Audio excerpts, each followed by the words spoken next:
Good evening, ladies and gentlemen. Welcome at the 7th Tiger Talk of the 45th International Film Festival Rotterdam. We have just seen in the world premiere the film La Última, Tierra by a Paraguayan film director, Pablo Lamar. But before we start talking with Pablo about the film, I would like to introduce to you and to invite to the table the festival director, Bero Bayer, to tell us why this specific film is included in Tiger Award competition. Please welcome Bero Bayer.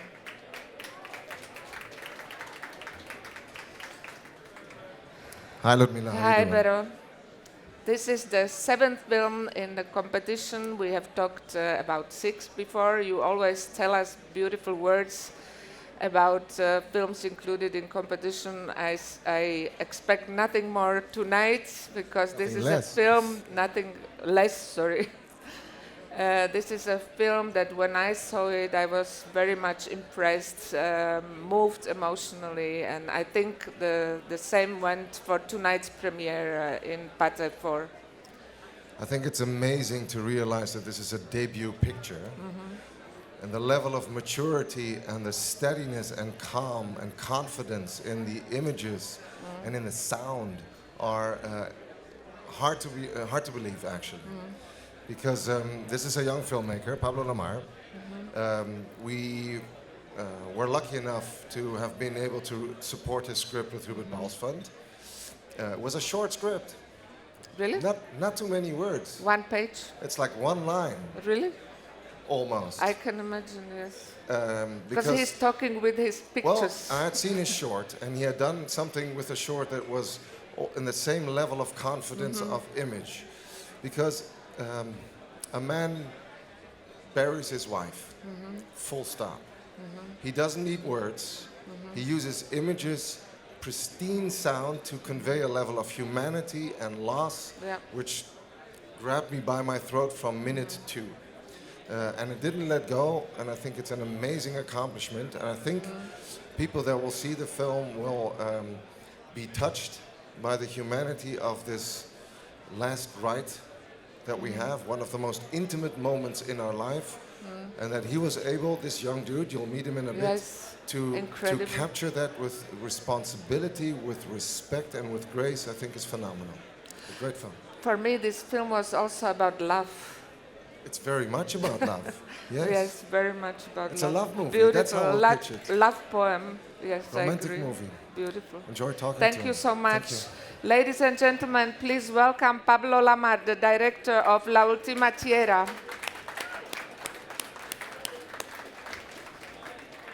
Pablo was born in Paraguay. He studied film school in Buenos Aires. Paraguay is actually a country where there is no existing film industry, I read. There is only 2-3 films a year. He has made beautiful and stunning 2 short films that were very successful internationally, got many prizes, awards. And La Última, Tierra is his feature film debut that was, as Bero Bayer said, supported by Hubert Bals Fund, but also took part in Rotterdam Lab.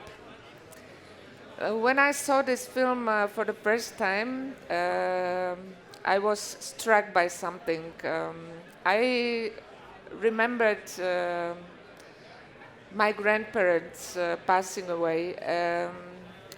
And in those times in Europe, we had still a habit that our grandparents lived with the families, and we were accompanying them towards the last end, as we can see it in your film. Unfortunately, the situation in Europe has been changed. We do put our old parents or grandparents to hospices or to hospitals or something, and we are not even there when they die. What is moving about your film? I had a feeling that it's different in your part of the world. Is it? Do I see it, like you do still? The dying is a part of your life. Well, I maybe not that much. Not also Really, it's also I changed. think the way we deal with death is every time much more getting much more industrialized. Also in a way, you Also. call hey, you have a nurse. Depending, I guess in the countryside it's always different because I don't know in Paraguay in Asunción, which is the capital, you also have somebody that comes, takes the body away, they take the fluids out, blah, blah, blah. All the things they do the makeup. So I think it's really uh, It's a there's a matter word. of the You hire somebody region. to do it for you, you know. And I think we're always think death is a little bit a taboo in our whole society. I mean, we okay, don't live, also. and even the elderly, I think they get to they get to a point in where it's. I mean, in Paraguay, it's not that common yet to have it. Okay, send it to the to this third age house or something like that. But it's not very common also to share really that last moments Not to that to even- be part of the Okay. everyday life. I mean, very particular moment. But So how come you decided to make a movie about it? Where does it come from, this fascination? I think it comes from a more poetic existential question. I think related about what is death, but also what is life. I think that's something that is bound together. So when you ask from one, you ask about death. You ask about life. Yeah. So that's because they usually also say, "Ah, you're so young. You're thinking about that," and it has to do with life also. Right. So, and I think it doesn't come that much from a realistic background or. Although I don't know, there are experiences that touched me when I was younger. Also, I don't know. There's once I remember a couple of sisters. They were on their 90s. One of them was dying, and the other was taking care of her. And she was like this, you know. Of Yeah, course, there was a beautiful. community that was helping them, also bringing food and stuff like that. But that's what I was not interested in that social aspect Yes, of yes, the yes. way you deal with death, and more into the something more intimate, more human. So that's why you also decided to place the whole story to countryside. Yes. With- Yes, and it's even the idea. Maybe that's something you don't discover at the beginning of the film. That it's kind of like a hill somewhere very far. In that sense, it's not. That's not a realistic approach. In the sense, No, it was more to course, have it like, yes, yes. okay, I want to see how one person deals with the death of his life companion. So, what's tension? And I think death is tension in life in that sense. And I think that's also possible because there are no social rituals or, you know, people praying, taking Yes, care yes. of the body. No, I'll do the coffin. I don't know, things like this. But to have a nearer relationship. Maybe we can have a look at clip one. We have a few clips. Okay. Can we have a clip one, please?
thank you. Why have I selected this clip? In your film, the film is also about rituals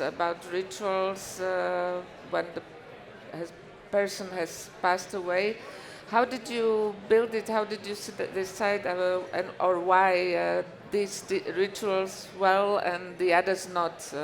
What was serving your story in this? Why you said why these rituals are in the Yes, film yes, and not there are other? some. Yes, I mean, how were you building the whole story together with the rituals? Let me think. I mean, Well, Bero told us you had a very short synopsis that where you were Yes. presenting. So how does the whole story grew actually in your head from those words until pictures? Uh-huh. Well, it's a big process of 6 years. So 6 years. yeah, since the beginning of the writing until now that we're here premiering. But I think I don't know. There's some things like digging the pit, washing the body, Yes. for example, that you selected. That I think that I felt my process was to think of what would I do in a way, and it's also something that I wanted ever since the beginning was practical actions where you can find a small ritual in a way they are done by the gestures, by the timing, you know. So they are not rituals in the sense they are done because it means that something else, you know. I think they are because you do it, you know. It's being Yes. built. For me, I felt it like throughout these rituals, actually, the main character, the husband, was actually processing his loss and his sadness and everything, and the way when he picks up the wood. And it's only one time, if I remember well, that he has tears in his eyes. And that's when he's sitting at the bonfire, in the at fire, the fire. Yes, yes. near to the end. Yes. I would like to discuss a little bit the sound of your film, because you are also you did the sound design yourself. Let's have a look at the clip too, and then we can discuss it.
as we have mentioned in the beginning, your film is with no dialogues, beautiful sound that is emphasizing the beauty of the pictures. For me personally, a beautiful poem. Um, did you know from the very beginning, no dialogues and the sound I'm going to design myself because it's such an important and why element of the film? Not since the very beginning, I think, because actually, well, I had before the film and during my short films Yes. premiering, I started working in the studio in the university and just learned the tools, you know. But I really developed my sound designer career. I don't know, just a few years, okay, Whatever you not can. also. But that was along the way, in parallel with the development of La Última Tierra. Okay. So at the beginning it was more, I don't know, maybe I would call somebody. I didn't think much about that to actually, but no dialogues. It was something that came also from this idea of having him in solitude once she dies. So the beginning I had a version where there was few words when she was dying, but then didn't make much sense. No. I mean, it could be, but I think the whole the film itself has a gesture also of choosing why do we see this for this time. It's not just, I mean, in that is designed in a way to compose the film in a sense. It's not realism, you know. I'm not shooting something that looks real and maybe Yes, that's yes, the way yes, they yes, do it. yes. I'm really trying to compose, and I think the idea of It's a nice word, compose. You are really good. yeah, because even the whole soundtrack. I mean, I was thinking during the film, do we have any production sound left here? You know, and I think we only have when he's cutting wood, just because we have that and we have the Foley, but just because the direct sound we kept from the shooting had another texture, so you will go building layers so you can have a wider sound in a way. Oh, it's beautiful. But as much as sound is important in your film, beautiful light is also important. Sometimes when I was watching, I had a feeling I was watching a painting, especially when the lady, the woman is dead and you go from the dark through the light and to total white. I think we have it on the clip. Let's have a look at the clip 3, please.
Can you tell us about the use of light? So I was wondering, like sometimes it reminded me like 17th century Dutch painters, um, and maybe also the notion of time that you use in your film.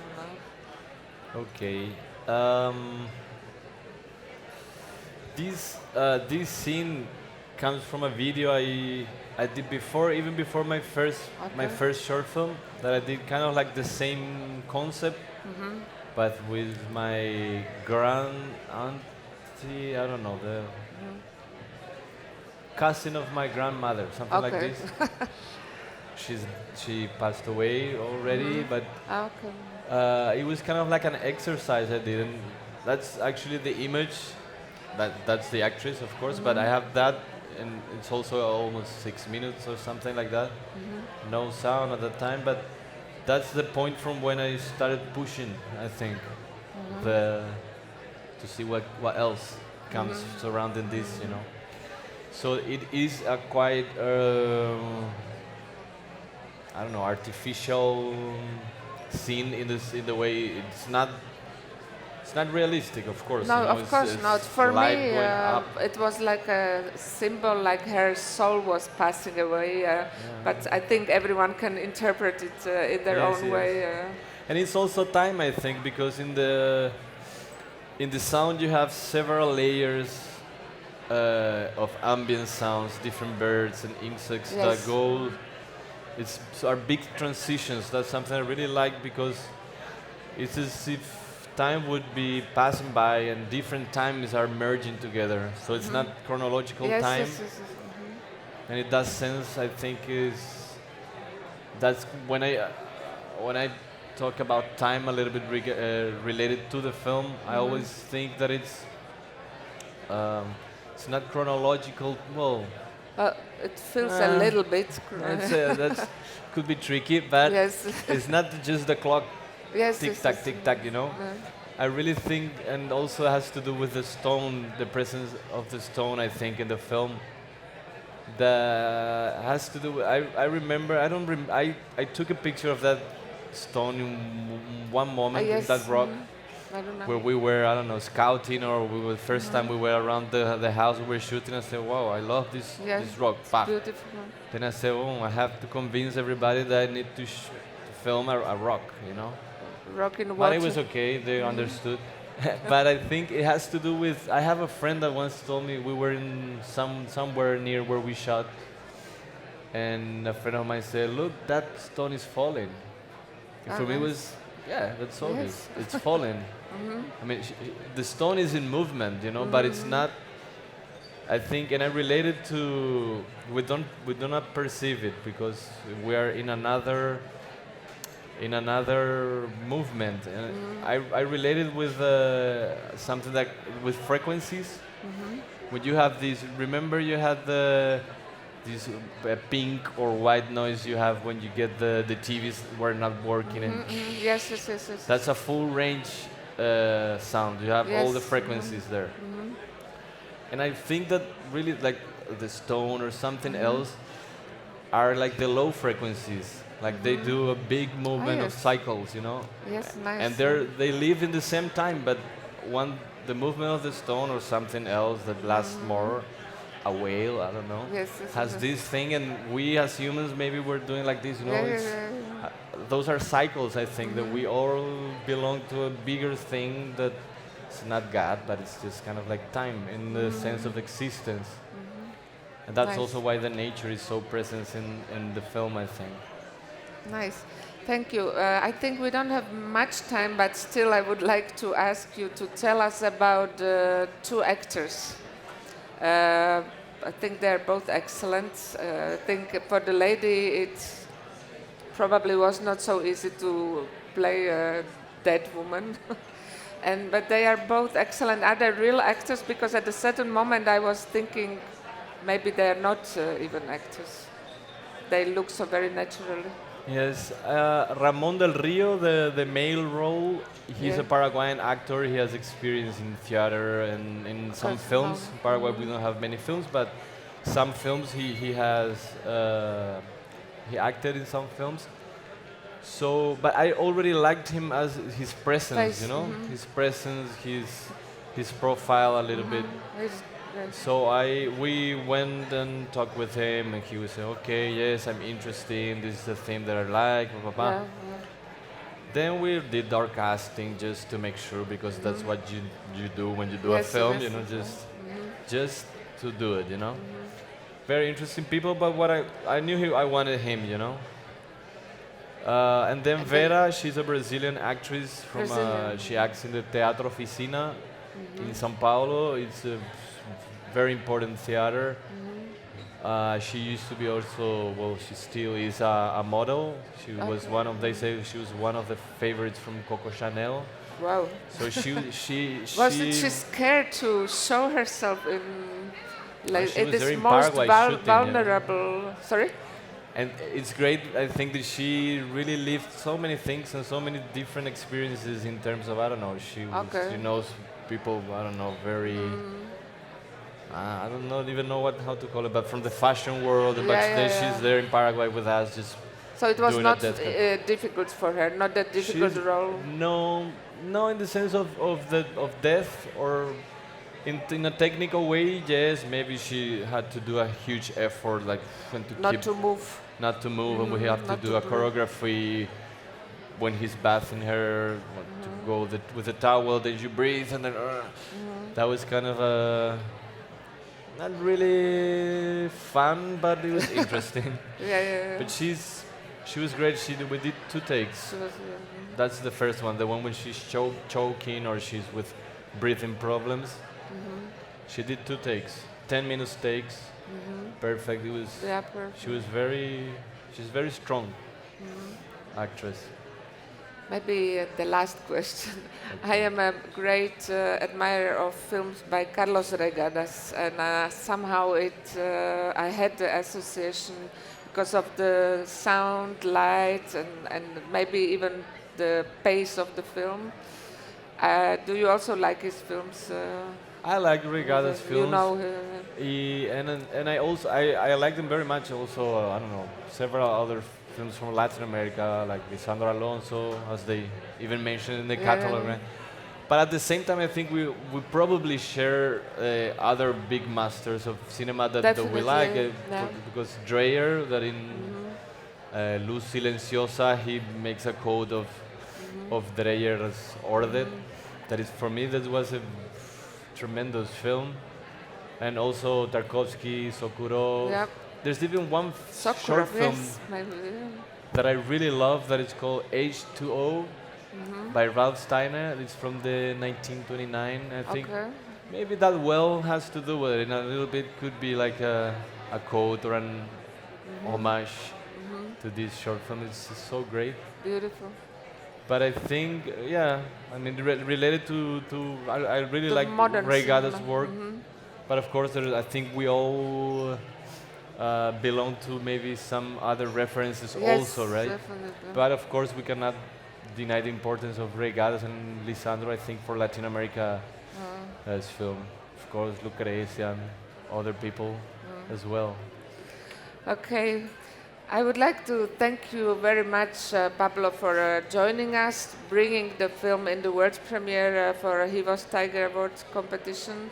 I would like to wish you good luck. We will hear the results in 2 days. So, and I would like to invite all of you who haven't seen the film yet. The film will be shown in next days. Thank you so much, Pablo.